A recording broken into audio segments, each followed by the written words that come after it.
nossa 11ª aula de mecânica dos fluidos. Nessa aula e daqui para frente nós vamos abandonar a hidrostática e vamos dar início à cinemática dos fluidos. A cinemática dos fluidos, ela trata dos fluidos em movimento. Nesse primeiro instante, sem saber muito das causas e os efeitos desse movimento, mas daqui a pouco nós vamos adentrar e aprofundar cada vez mais nesse mundo dos fluidos em movimento e entender um pouco as relações de esforços que esses fluidos causam, etc. Tá bem? Essa então é uma aula que nós vamos tentar responder o que é o escoamento fluido e como caracterizar esse escoamento. Tá certo? Então, a primeira pergunta que eu faço é o que é o escoamento? E eu uso esse GIF aqui, essa imagem, para mostrar para vocês o fluido passando num túnel de água com alguns marcadores, né? Vejam só, a grande diferença aqui que nós temos do movimento de corpo rígido para o escoamento é que existe velocidade relativa entre camadas de fluidos. Vejam que se você traça uma linha aqui na direção do escoamento, se a gente fizesse uma linha aqui na direção do escoamento, como essa aqui que está sendo quase que traçada pelo fluido, a hora que eu estou numa camada superior, a velocidade não é a mesma, né? Existe não só em módulo, mas também em direção e tudo mais. Então vejam, existe uma diferença muito grande e é fundamental a gente ter essa consciência de que no escoamento fluido existe diferencial de velocidade entre camadas. E para a gente conceituar um pouco melhor essa ideia do escoamento, eu gostaria de resgatar um slide lá da nossa aula, que é o conceito de fluido, né? Nós definimos o fluido da seguinte forma, olha, ou melhor, nós diferenciamos um fluido de um sólido da seguinte forma, nós dissemos que um sólido, ele quando exposto a tensões tangenciais ou de cisalhamento, esse sólido se deforma, tá? Mas essa deformação não é constante. Então, o que acontece? Se eu ponho uma tensão nessa parte superior, esse sólido certamente vai se deformar, tá? Mas essa deformação tem um limite, ok? Nós dissemos o seguinte, no fluido, e essa é a fundamental diferença do sólido para o fluido, é que essa mesma tensão de cisalhamento, colocada aqui na superfície do fluido, faz com que haja um deslocamento, uma deformação constante. É só vocês se lembrarem que vocês fizeram é, de placas paralelas em viscosidade, né? Se eu tenho uma placa aqui com velocidade V, e aqui eu tenho fluido, existe entre uma camada e outra um diferencial de velocidade. Era aquele tal dv dy, tá? Esse diferencial de velocidade faz com que a deformação do fluido seja constante, seja indefinida. Ou seja, quando exposto a uma tensão tangencial, o fluido se deforma constantemente, se deforma indefinidamente, e essa deformação indefinida é o que a gente chama de escoamento, tá bem? Então, se a gente quiser nomear ou definir escoamento, é a deformação indefinida do fluido, ok? E uma coisa que é muito importante a gente ter em conta aqui no escoamento é a questão do dv dy. Existe um diferencial de velocidade entre camadas de fluidos, tá?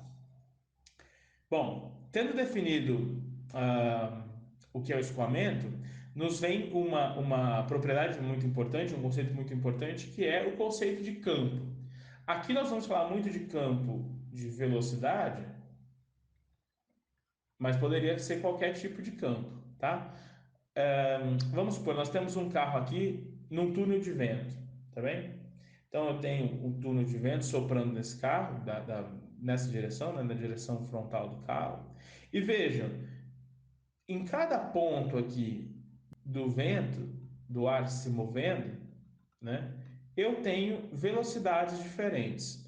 Se eu fizesse um zoom nessa região, por exemplo, e viesse para esse quadro aqui do lado, se essas setinhas representam a velocidade, vejam, cada ponto aqui eu tenho uma intensidade e direção diferentes.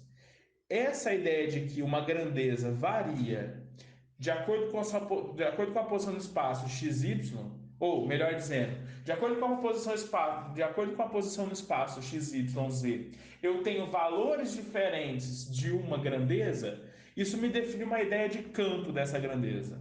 É a ideia de campo de velocidade, tá? No escoamento, por exemplo. Em cada ponto XY que eu tomo aqui, eu tenho um valor de velocidade diferente. Ou seja, eu poderia definir a velocidade, essa grandeza vetorial, em função de x, y e z. Mas tem uma outra variável que é muito importante, que é o tempo, tá?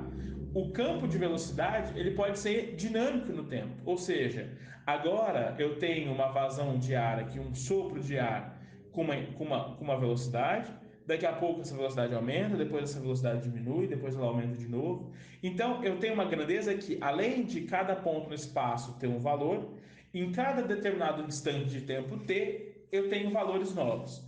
Então aqui eu defino o meu campo como uma função de quatro variáveis, x, y, z, definindo o ponto no espaço e o tempo. Ok? Eu tenho campo de velocidade, mas eu posso ter campo de uma série de outras coisas. Campo de pressão, a gente já discutiu um pouco em outras aulas. A gente viu que a massa específica é também uma grandeza de campo, tá?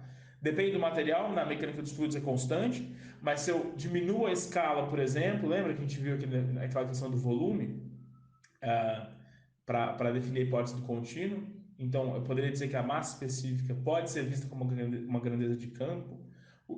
A aceleração da gravidade é uma grandeza de campo, inclusive a gente fala de campo gravitacional, campo eletromagnético, enfim. Aqui nós vamos falar muito e vamos ter um interesse muito grande no campo de velocidade. Vocês vão ver que ao longo das próximas aulas, esse parâmetro de velocidade que aparece agora na cinemática dos fluidos, ele vai nos dar muitas pistas sobre a importância da velocidade na hora de definir, de caracterizar os escoamentos, tá? E nós vamos conceituar agora um negócio que chama derivada total ou derivada substancial, tá?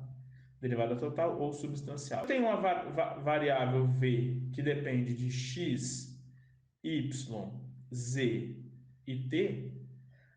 A variação total dessa grandeza dzão v em relação ao tempo, dt, vejam só, variação total dessa grandeza v, dv, no tempo, dt. Então, a gente vai chamar aqui de derivada total esse operador d, dt, variação total da grandeza no tempo, vai ser igual a variação da velocidade em x vezes dx dt. Porque se depende de x, y, z e t, eu preciso aplicar a regra da cadeia, tá? Então, é a variação da grandeza em relação à variável vezes a variável em relação ao tempo, mais dv dy vezes dy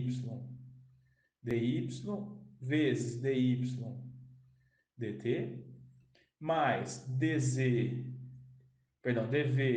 dz vezes dz dt, ok? E mais a própria variável no tempo, né? dv dt. Vejam só, ali em cima nós definimos essa grandeza de campo e nós vimos que é uma grandeza vetorial, né? E ela tem componente em todas as direções. Eu poderia escrever velocidade como u de x, y, z e t na direção i, ou seja, velocidade na direção i, mais vzinho que depende de x, y, z e t na direção j, na direção y, de x, y, z e t na direção k. Veja, estou definindo o campo de velocidade como componentes de velocidade. Velocidade na direção u, na direção i, na direção j e na direção k. tá? Então isso é muito importante para a gente dar um passo aqui. Quando eu falei da derivada total ou substancial, eu disse que, olha, a variação total da velocidade no tempo é a variação da velocidade na direção x vezes dx dt. Veja, ó, se eu cortasse esse infinitesimal, eu tinha dv dt, né? Então, estou falando de variação da velocidade no tempo. Mas v depende de x, então eu vou fazer dv dx vezes dx dt mais dv dy vezes dy dt, mais dv dz vezes dz dt e mais dv dt, tá? Então, essa é a definição de variável de derivada total. Agora, vamos olhar um negócio aqui, vou até trocar de cor para a gente entender um pouco melhor isso. Olha só, quem que é dx dt? Isso aqui é a velocidade na direção x, a gente chamou de u. Quem é dy dt? Dy dt é a velocidade na direção y, que a gente chamou de Vzinho. E quem é dz dt? Dz dt é a velocidade na direção z, e a gente chamou isso de w.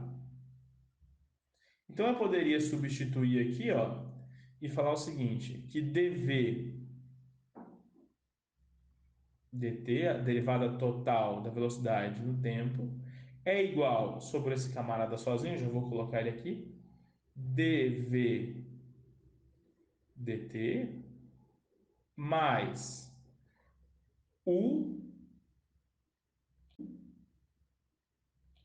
dv dx na direção y mais vzinho dv dt dv dy na direção j mais w dv dz na direção k. Tá bem? Então, essa é a nossa derivada total. Eu vou fazer uma coisa aqui que vocês talvez se lembrem do cálculo, tá?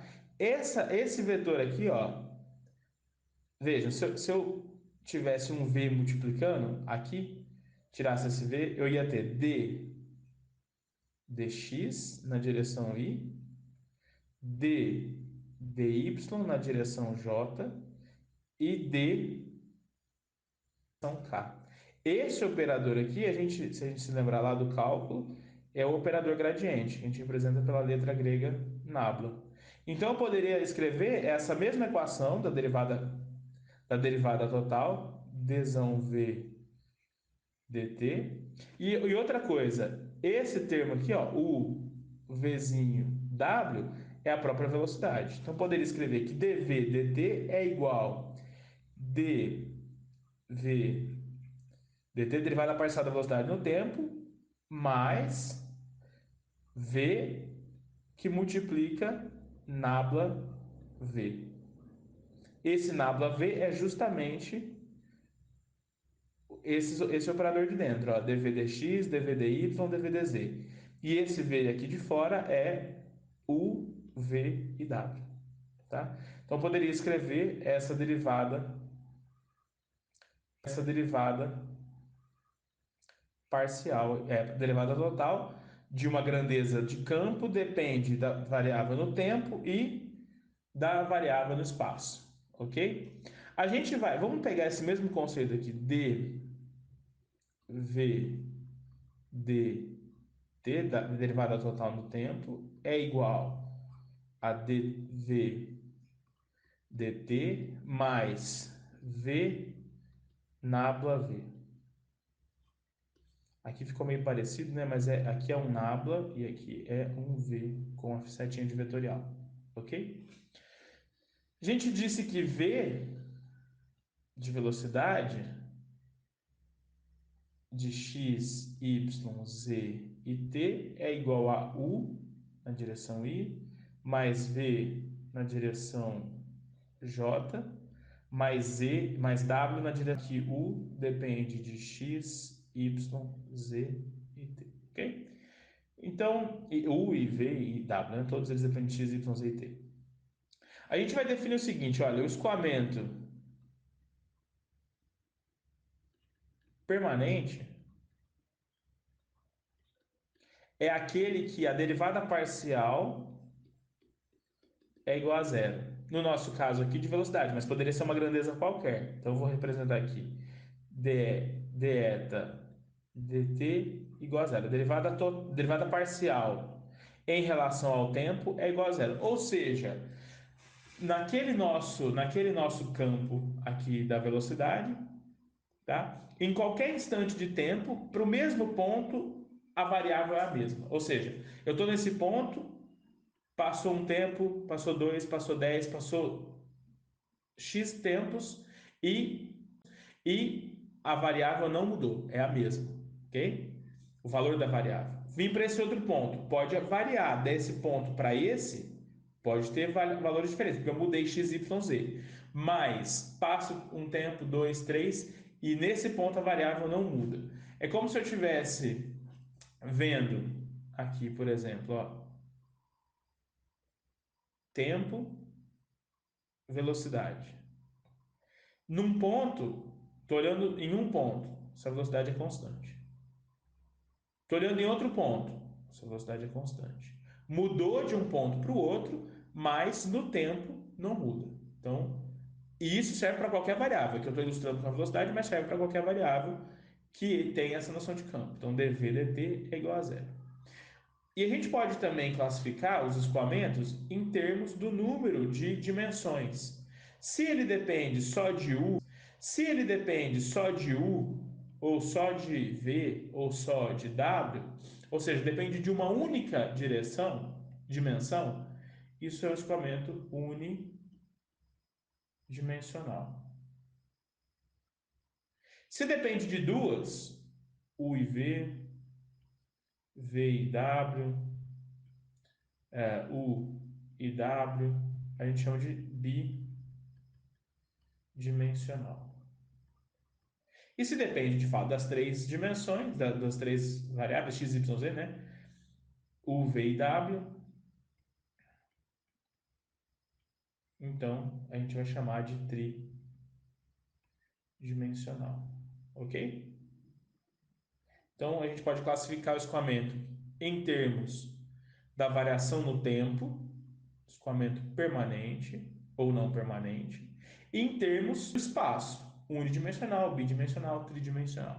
Ok? Na próxima aula, nós vamos ver como avaliar ou como analisar os escoamentos. Nós vamos ver duas abordagens para analisar os escoamentos. Ok? No próximo vídeo.